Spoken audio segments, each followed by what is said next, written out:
Joel Schumacher. Comment on him ruining Batman. Cool.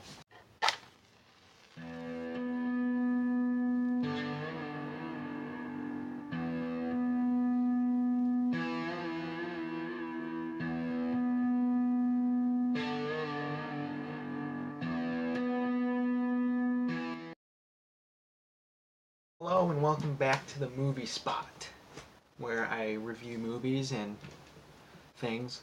This mainly horror related. This movie's not horror, but it's close enough. So, number 32? Number 23. The number 23, to be exact. So this movie's kind of in the mystery, horror, thriller section of films. This isn't the first one to do it, and it's certainly not the best. Such films as The Ward, Silent House, they did it better because it was a little more of a shock at the end. So the movie starts out with Jim Carrey as a dog catcher, and pretty much he's living a boring life. It's his birthday, he's supposed to meet his wife, yada yada, they're going to a party. She goes to a bookstore, picks up a book, tells him he should buy it and read it. You get the picture. The book is called The Number 23. So he pretty much reads it and starts picking up on all kinds of little things. He starts thinking that he is the character in the book.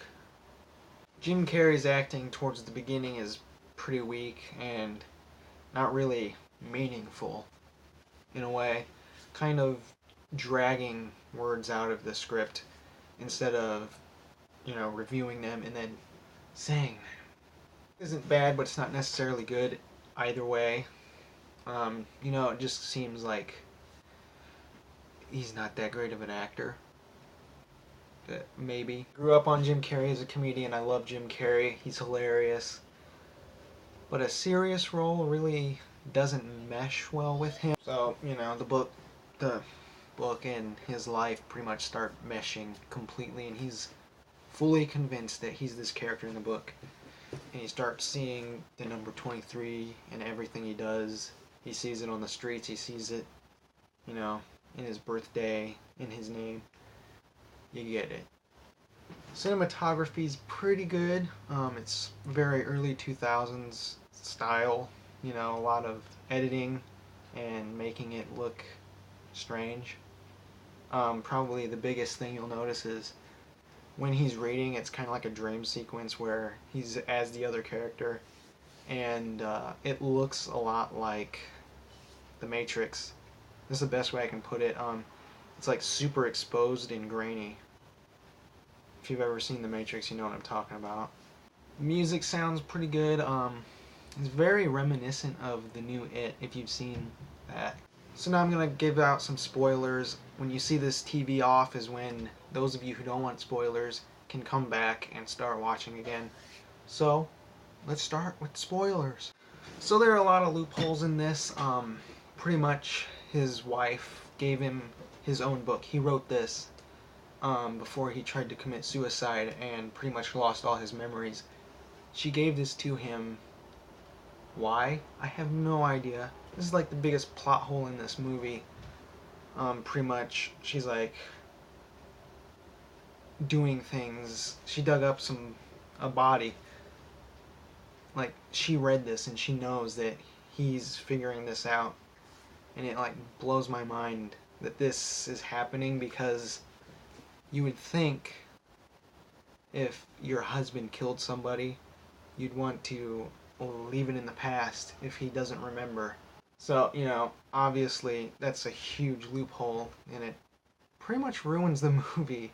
At the end, you're just like, but why? Why'd you do that? Why she would purposefully let him get that book and read it again is beyond me. Pretty much the ending is him figuring out, that this is him. He did this and he's losing it. And yeah, so weird. So what's this movie about at its core? Obsession. Just pure obsession. That's all it's about. I think beyond that, it's even more about ditching your obsession. Like, you can let go of things You don't have to let it all stay in you and be crazy. As far as editing is concerned, I think this movie is um, super busy. It's just there's so much going on that you can't keep up. You know, it just looks messy. But that's how a lot of these movies were in the early 2000s because, oh, look what I can do. Wow, I'm gonna ruin this movie. So yeah, um, it's alright. It's not amazing. Probably the best Joel Schumacher movie. And, you know, as everybody knows, he did ruin Batman, but he apologized, so that's my review. I don't give numbers and I don't give grades. That's about it. Thank you very much for watching. I hope you learned something or you maybe agree or disagree. Let me know in the comments how you feel about this movie. Be sure to watch my next video, which will probably be me reviewing Jack White's Boarding House Reach album.